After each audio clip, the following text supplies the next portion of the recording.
वहीं बिहार में हिंसा के बाद आज माहौल कुछ हद तक शांतिपूर्ण रहा है, लेकिन सियासत ने कोहराम मचा दिया है। विपक्षी दलों के निशाने पर नीतीश और तेजस्वी हैं।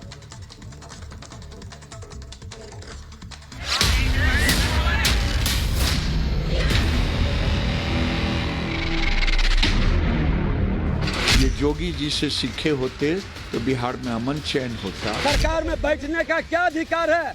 शर्म लगनी चाहिए इससे लोगों को। हम लोग का संकल्प है कि नीतीश बाबू आपसे बिहार नहीं संभल रहा है। बिहार में हिंसा की आग बुझ चुकी है, लेकिन सियासत इन लपटों की तपिश से दहक रही है। जो उत्तर प्रदेश में शासन अभी चल रहा है वो ऐसा शासन चाहिए, साफ सुथरा शासन चाहिए, जैसे योगी सरकार में, यूपी सरकार में चल रहा है। देश में पूरे राज्य में यूपी जैसा बेटर शासन कहीं नहीं है। हिंसा का सूत्रधार कौन था? ये सवाल पांचवें दिन भी वैसा है जैसा पहले दिन था। जिस सरकार को इसका जवाब देना है, उसके मुखिया इफ्तार पार्टी में मशगूल हैं। मंच पर लाल किले की फोटो लगाकर दिल्ली की सत्ता का ख्वाब देखा जा रहा है और उनके सिपह सलार बीजेपी पर उकसाने का आरोप लगाकर पल्ला झाड़ रहे हैं। बिहार के डिप्टी सीएम तेजस्वी यादव ने एक ट्वीट किया। इस ट्वीट में उन्होंने लिखा, बिहार में सद्भाव बिगाड़ने की संघी कोशिश पर बिहार सरकार की पैनी नजर है। जिन राज्यों में बीजेपी कमजोर है वहां वो बौखलाई है। भाईचारे को तोड़ने के किसी भी भाजपाई प्रयोग का हमने हमेशा माकूल जवाब दिया है और देते रहेंगे। तेजस्वी ने आरएसएस और बीजेपी पर हिंसा भड़काने का आरोप लगाया तो हैदराबाद के भाईजान असदुद्दीन ओवैसी ने कुछ सवाल पूछ डाले। ओवैसी ने लिखा कि मसला सिर्फ सद्भाव का नहीं है, सरकार आपकी है, आपकी जिम्मेदारी है सबकी जान और माल की हिफाजत करना। तारीखी मदरसा अजीजिया को जला दिया गया। क्या आप या चाचा वहां जाएंगे या दूसरों का वोट खोने का डर है? ओवैसी ही नहीं, बीजेपी भी नीतीश और तेजस्वी पर निशाने साध रही है। नीतीश पर तुष्टीकरण के आरोप है।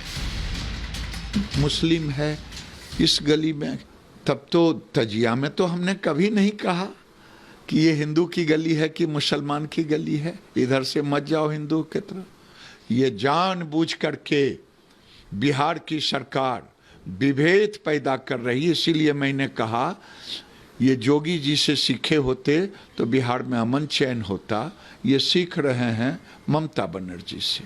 देश के गृह मंत्री को बिहार में जाने के लिए नीतीश कुमार का पासपोर्ट और वीजा देना पड़ेगा क्या? ये कौन सी बात कही जा रही है भाई? वो देश के गृह मंत्री हैं और बिहार में तो जो कर रहे हैं आप देख रहे हैं। लेकिन कुछ भी करिए तो समझदारी से करिए ना। कलेक्टर साहब कह रहे हैं कोई गड़बड़ नहीं है, एक दरगाह कहता है 144 है, उन्हें पालन किया। वो फिर जाएंगे सासाराम, एक बार नहीं दर्जनों बार जाएंगे, बिहार जाएंगे, क्योंकि बिहार में जाने का उनका अधिकार है।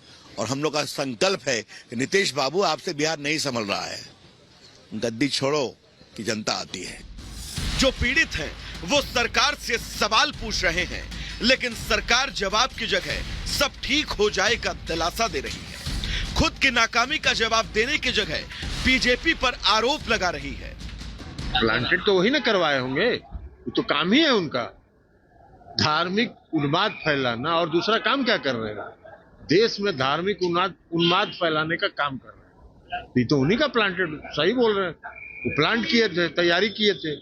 24 में दंगाइयों को क्या उखाड़ फेंकेंगे, वो खुद ही उखड़ जाए। ऐसे में बिहार के लोग अब योगी मॉडल की मांग कर रहे हैं। सुशासन बाबू को योगी से सीखने की नसीहत दे रहे हैं। जो उत्तर प्रदेश में शासन अभी चल रहा है वो ऐसा शासन चाहिए। यहाँ माफिया लोग भाग रहे हैं और बिहार में माफिया लोग का राज है, तो हम लोग को शासन बस जोगी जैसा चाहिए। हम लोग को मुख्यमंत्री जोगी जैसा चाहिए। साफ सुथरा शासन चाहिए, जैसे योगी सरकार में, यूपी सरकार में चल रहा है, वैसे चल चाहिए। इस समय देश में पूरे राज्य में यूपी जैसा बेटर शासन कहीं नहीं है, तो हम लोग भी चाहते हैं कि बिहार में भी उसी तरह का शासन मिले बिहार वासियों को। बिहार में अभी हालात शांतिपूर्ण है। पुलिस ताबड़तोड़ गिरफ्तारियां कर रही है, लेकिन हिंसा का मास्टरमाइंड कौन था, इस पर न जिले के कप्तान कुछ बोल पा रहे, न सूबे के मुखिया। Bureau report, Republic Bharat.